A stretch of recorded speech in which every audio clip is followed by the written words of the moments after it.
My name is Chris with Tampa Hillsborough County Public Library, and you're here for our program, How to Pay for College, Understanding Financial Options. And we are very happy to have Lori Naglowski with us this evening. She's going to get started in just a second. And before I hand things over to Lori, we're going to do a book shout out. And tonight's book shout out is Paying for College. This is a Princeton Review publication. This is the 2020 edition. Everything you need to maximize financial aid and afford college. And you can get that as an ebook through our ebook collection through Overdrive and Libby.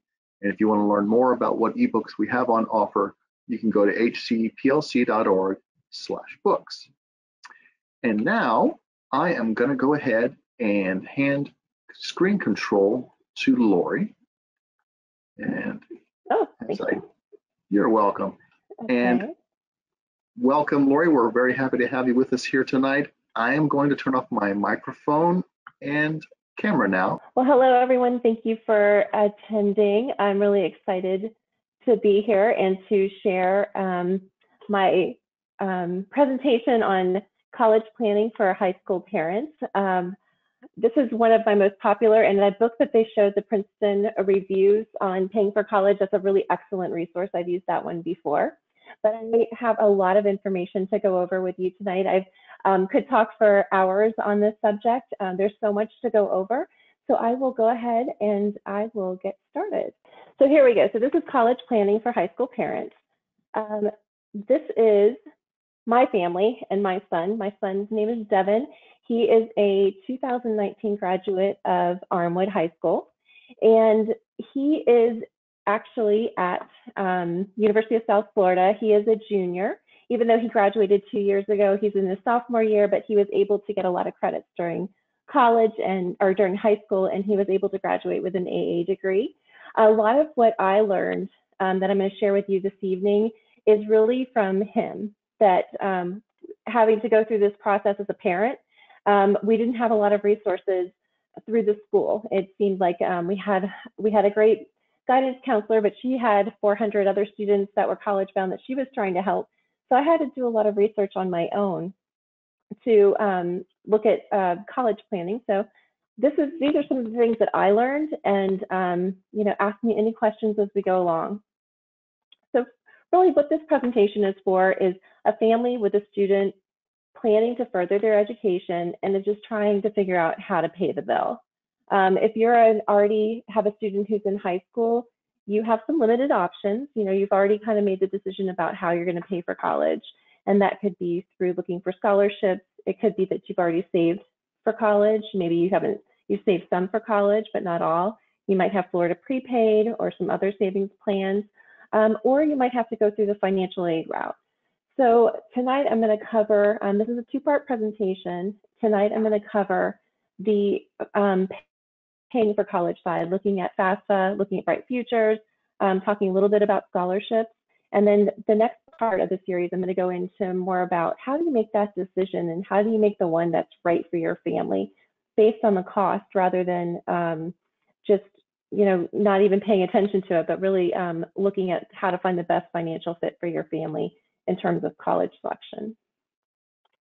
So the series objective is to give you an overview of the ways that most people pay for college, give you a starting point and identify areas to focus. If you're younger, if your child's younger, you have a little bit more time to make some changes. But even if they're a senior, there's still some things that you can do going into college. Give you some ideas to reduce the cost of college and also identify the impact your decision on you and your child's financial well-being. And that's something I'm really going to cover next week.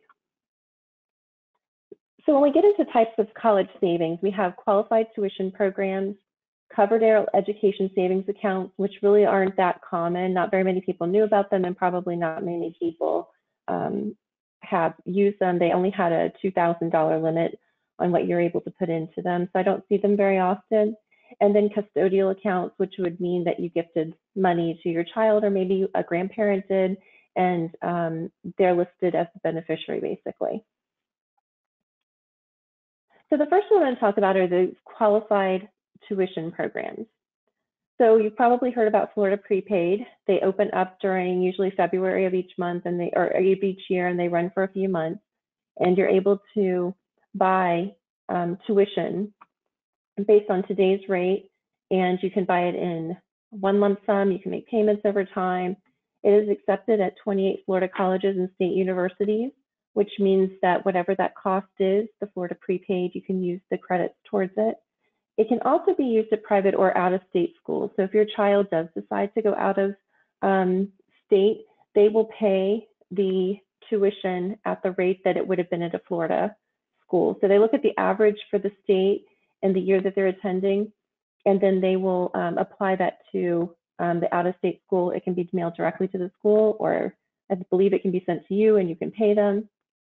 And then Florida prepaid also can be refunded if a student receives the Bright Futures or other scholarships too. So that's a very popular way to pay for college. I know that they have some dormitory options and some other things like that, but that's something that you do over the typically when your child's young, and then you're paying through it through the time that they go to college. It has some great benefits. One of them is if you move out of state and you have a Florida prepaid and you're a Florida resident when you bought it and everything like that, then your child can come back to school in Florida and will get the Florida in-state tuition, and they don't have to pay it out-of-state tuition. So that's one of the great benefits of using Florida prepaid, and it's administered through the state of Florida. There's also education savings plans. You might have heard of them as like 529 plans, or just some of them are regular savings plan where they're not investment based. They're all state sponsored, so you'll see that every state has one that allows you to save for college, and it allows you to save for college, and then when your child uses it, you're able to pull it out for qualified education expenses, and that's through IRS Publication 970. We'll give you a list of everything that you can use it for. You can use for qualified education expenses, and you don't have to pay taxes on the earnings. You have a lot of flexibility within education savings plans, because you can change the beneficiary. You can use it for grandchildren. If your child doesn't use it, it can be used anywhere, wherever they happen to go to school. And I talk about higher education. I should just say college. These are for higher education. It could be for technical school. It could be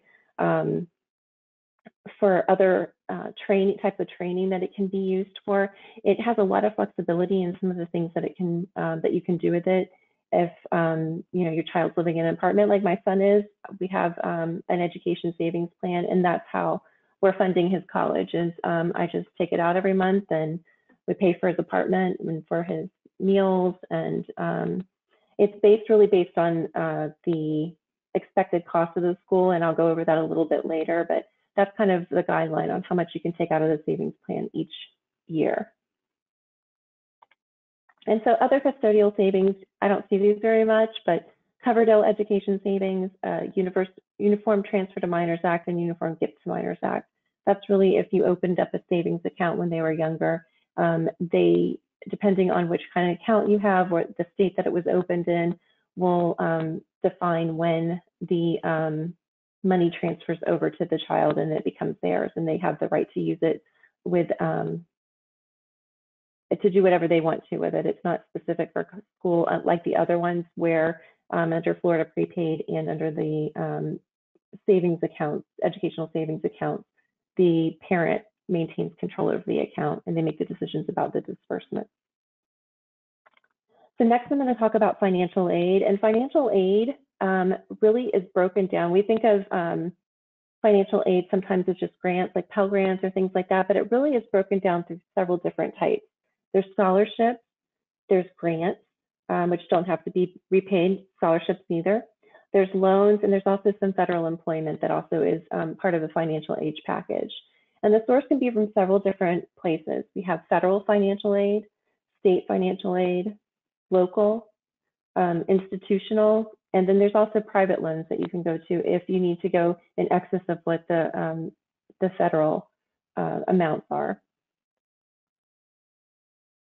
And so one of those scholarships that is very popular in Florida is the Bright Future Scholarship. So in 2019, they made some changes that are to the class of 2021. There's two types of Bright Futures. You can be a Florida Academic Scholar, or you can be a Florida Medallion Scholar. They defined, instead of defining a number for the SAT and ACT, they've set it at the national percentile level, the 89th national percentile level for the Florida Academic Scholar, and then the Florida Medallion Scholar, they set it for the, and I think that one is actually wrong. The Florida Medallion Scholar, they also set it for the 75th percentile, but you have to go onto their website and see what it is currently. For the highest award, you have to have a 1330 on the SAT, and for the Medallion Scholar, you have to have a 1200. It might be 1210 or 1230. I might have to go back and check that one, but if you go to their website, you'll be able to see what the current one is. It changes every year with every class because it's based on the percentile standing, and that's really, you know, the guidelines they go to. They don't announce it the last year. I believe that they tell you by their junior year what the level is that they need. You have to have 100 service hours for the Florida Academic Scholar, and you have to have 75 service hours for the Medallion Scholar. For the Bright Futures, you have a GPA that they calculated, and it's not going to be the calculation that's on your the report card that you get. I know there's 3 or 4 different types of GPAs that show up. You have the county, you have the state, you have the weighted, and you have the unweighted. Bright Futures goes through and it only looks at 16 high school course credits. It's looking at 4 in English, 4 in math that are taken at Algebra 1 and above. So if your child took some of their math classes in middle school, those will go towards their Bright Futures GPA. 3 natural sciences, 2 social studies, or 2 social sciences, and 2 world languages. If you have, maybe you did really poorly in one of your natural science classes, they will replace it with the highest grade. So if you take another natural science class and maybe you just need a few more points to boost your GPA, it will be replaced. So they'll use the top 3 scores to calculate your GPA. And they weight it a little bit differently than they do. I know we're typically used to seeing higher weights for some of the advanced placement and AP classes, but this is how they do it. B is 3 points, A is 4, C is 2, D is 1. And that's how you would get the quality points, is just as an example. The best place to go is actually to talk to your guidance counselor at the school to get a report from where you're standing.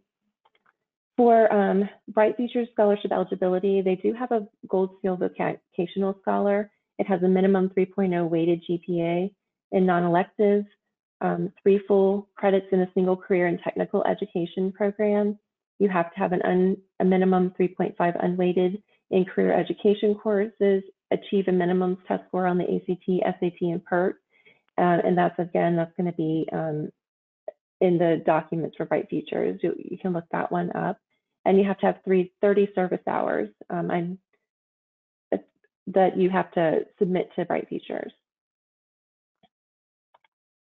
The Gold Seal CAPE Scholars has a minimum of 5 post-secondary credit hours through CAPE industry certifications, which articulate for college credit and also complete 30 service hours. So there's some, I think most people are familiar with the 2 most popular ones that are for college, but there's also some that are available for trade schools. So I left this slide up because I was a little disappointed that this service is not available. I'm hoping that at some point it will come back, and I just wanted to make you aware of it in case maybe your child's in the 9th grade and you have a few more years and they bring it back up. But they had a place where you could go on to Bright Futures for floridashines.org, and you could actually see a Bright Futures evaluation. When my son was a senior in high school, we were able to go to this website and it would say every single class he took, what grade he is, how far he was on track to achieving Bright Futures, where was the deficit, did he have the high enough GPA, did he need to do more service hours? And that was really nice because we could tell that service hours had been, I know you can look on the report card too, but we could see online whether his service hours had been counted, and you could look at it by the type of award that you were trying for. Right now, I just went to it today again, and it says it's currently unavailable due to funding cuts, but hopefully it will come back at some point. And just what the Bright Florida Academic Scholar Award is 100% of tuition, which is about $6,400 a year in applicable fees, plus $300 for both spring and fall semesters. The medallions, Florida Medallion Scholar pays 75% of tuition and fees. And then the Florida Gold Seal and CAPE is 100% tuition for applied technical degrees. If you'd like some more information about the Bright Futures Award, this is actually where you have to go in and you have to file. You have until your graduation date from high school is when you're allowed to file. So you have to, everyone has to go onto this Florida Scholarship Grant Program website, and you'll see Bright Futures listed on the right-hand side. And that's where you complete the application. And that's where your award will come through as well. You'll see any correspondence from Bright Futures there. So you do, Bright Futures is up for an annual renewal. In order to maintain it, the Florida Academic Scholars Award, you have to have a 3.0 GPA. The Florida Medallion Scholars Award is a 2.75, and then the Gold Seal Scholars Award is a 2.75.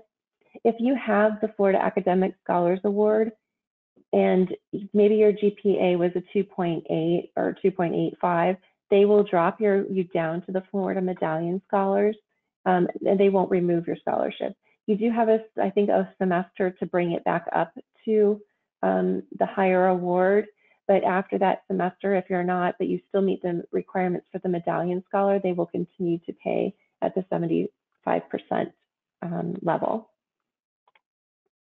So I wanted to talk about other scholarships really quick before I get into the FAFSA. There's academic achievement, which is based on your grades. There's going to be some that are income-based. That's going to be based on the expected family contribution that you come out with from FAFSA. There's a Hillsborough County Scholarship Matrix, and if you look in the documents, the resources, and the handouts, you'll see that there are there's a handout that has a list of some great resources for you to look at if you have a child going to college. One of the scholarship resources is that there's one on the county website that has a list of all of the scholarships, and it's updated monthly, so you can go and look at them. But Bloomingdale High School, it doesn't matter whether you're a student there or not, has their guidance department has an excellent resource for scholarships. They have them listed out, they have them everything when it's due, they have links to all of the applications, and I think that's a great place for to find out about scholarships. If you do, also another place to go is just to talk to the guidance counselor and see what scholarships have been awarded to other students at the school that your child's attending. Then you can use that for your child too, to see if what they did, what did their application look like? What kind of activities were they involved in? Was it more based on need or was it based on academics? That will give you a really good guideline on some things and some places to look for scholarships. And there's also some things called micro scholarships. What these kind of seem to do is to tell you, like you can put in your child's grades, you put in their activities, it asks for a lot of demographic information about them, and then it will tell you their partner schools, how much you can expect to get in financial or scholarships, financial aid. Those are listed on the handout as well. So now I'm going to get into FAFSA. So free application for student financial aid, you probably heard a lot about it. You file it beginning October 1st of the senior year of high school. So we're already open. We're 1 month in, a little over 1 month in. You don't have to hire someone to help you with it. You can just go into their website, or you can use an app. That's something that they just introduced a couple of years ago. There's another form that you might have to fill out depending on which college your child goes to. And usually these are some of the smaller private institutions. It's called the College Scholarship Service Profile, the CSS. And I'm not going to really go into that. It takes a little different approach to how they calculate the expected family contribution. and it's really limited on the number of schools. So if you're interested in that, the Princeton review book that they talked about at the beginning of the presentation goes into the CSS profile pretty in depth. So the next one is, how does FAFSA work? So FAFSA is really trying to come up with what is the cost of attendance, or what is the expected family contribution. And so how you get that is you look at the cost of attendance, and the cost of attendance is going to be defined by each school, and you'll be able to find that on their website. There's also the college, let's see, it's through the Department of Education, and let me see if I have that pulled up. Nope, I don't have that one, but it's through the Department of Education. It has a list of every single school that you can go through, and it's on the resource list. It has a list of the cost of attendance, and the cost of attendance is not how much is the basic the rate that you would see on their tuition bill. It's actually what do people typically pay. So it's the cost of attendance minus the expected family contribution, which is going to come from the FAFSA, is equal to the amount of financial aid that you're eligible for. And so financial aid can be a combination of several different things. You can have federal grants, which are like Pell Grants, Federal Supplemental Education Opportunity Grants. The Pell Grants are going to be things that are not repaid. If you qualify for a Pell Grant, you have to have a very low expected family contribution, something more along the lines of $6,000 or less. And maybe if it's closer to zero, then you might be eligible for the Federal Supplemental Educational Opportunity Grant. There's some state grants that you can look at. There's the Florida Student Assistance Grant, the First Generation Matching Grant. There's institutional aid, which is specific to the school that you're going to. And all of this will come out through the FAFSA, through your financial aid offer. They are able to have some specific school grants. Their board of trustees might have a scholarship. There's federal work study, and then there's some federal direct student loans. And those are considered financial aid. There's also going to be unsubsidized and subsidized loans listed. So here's some considerations for it. If you have, your parents are divorced, only the custodial parent is required to complete the form for their household. If there's a very big discrepancy between income, I would look to have the parent with less income have one extra day so that they can say that they had the custodial parent. It's going to be based on, but it's going to be based on the parent's household too. It's not just the parent of the student. If they're remarried, that will also count in the FAFSA. Make sure you file early. Right now is good if you haven't done it yet, because some colleges award aid on a first come, first served basis. You'll get a student report within 3 to 5 business days, and it's going to tell you the expected family contribution. I think in our case, it's come pretty quick. It's even faster than that. This is what it looks like. Don't go to the wrong place. You each have to have a website, or I'm sorry, you each have to have a login. Your student's going to have his own, and they're going to have to fill out their own section, and then the parent's going to have to do it too. For the information from the IRS, they have a way that you can input your information, and then it will pull the data directly from the IRS on your tax return. I can tell you from our experience, I had my identity stolen a few years ago, so I have to have a code in order to use in order to file a tax return. And with an identity theft, they don't pull in the information, so I've had to enter my information anytime I filled it out.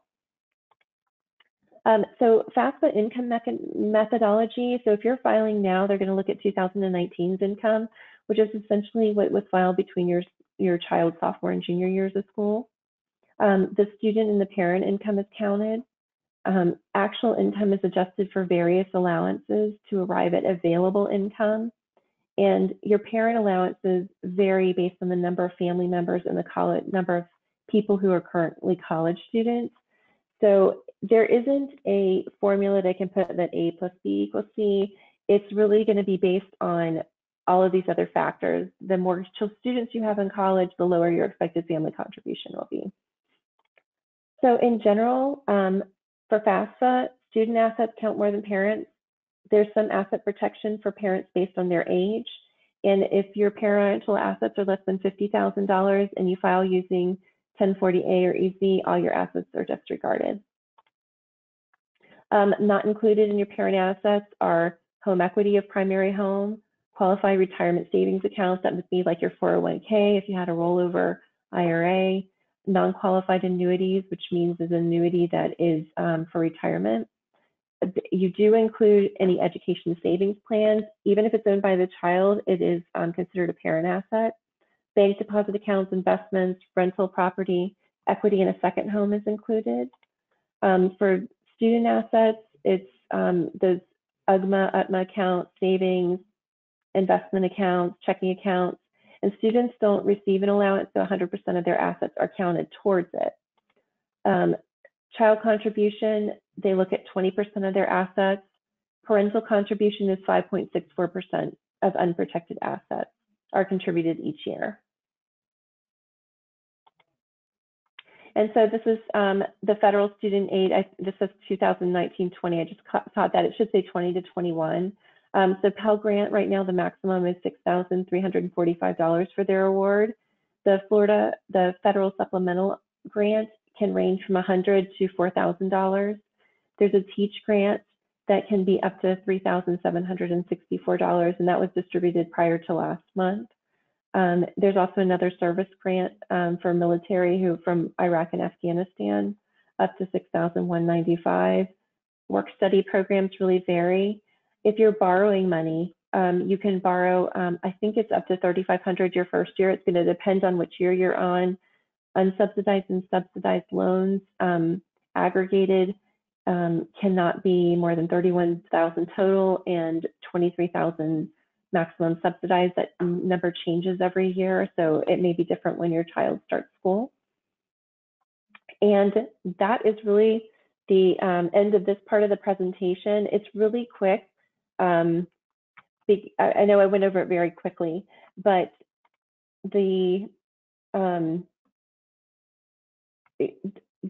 decision about student loans is really something that I'm going to address in the next part about how much student loans should you take. This is on the federal side. If you need a parent loan, there are Parent Plus loans that are available for you. There's also private loans. So if you have to go in excess of what the federal loans are, there are other opportunities and other places that you can go for student loans. But really overall, it's something that you'll have to make your decision on about what's the best way to pay. So that was it. So do we have any questions? All right, that was great. Yes, we do have some questions, and again, I will remind our audience, our attendees, to feel free to ask questions. Let's see, we've got one here. Someone wants to know, what's the difference between a grant and a scholarship? Well, a grant is going to be something like through the federal government, and it's going to be based on your income. It's not going to be based on merit. A scholarship would be something like you had to apply for it. There was a pool of people that were eligible for it, and they chose one. A grant's going to be based if you are qualified for it. There's not a limited number in terms of like the Pell Grant. It's going to be based on your income, and if you may qualify for it, then you'll receive it. But a scholarship is going to be competitive. All right.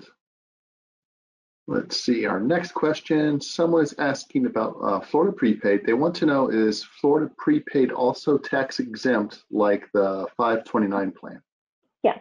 Well, I mean, if it's used for anything that's used for qualified education expenses is tax exempt.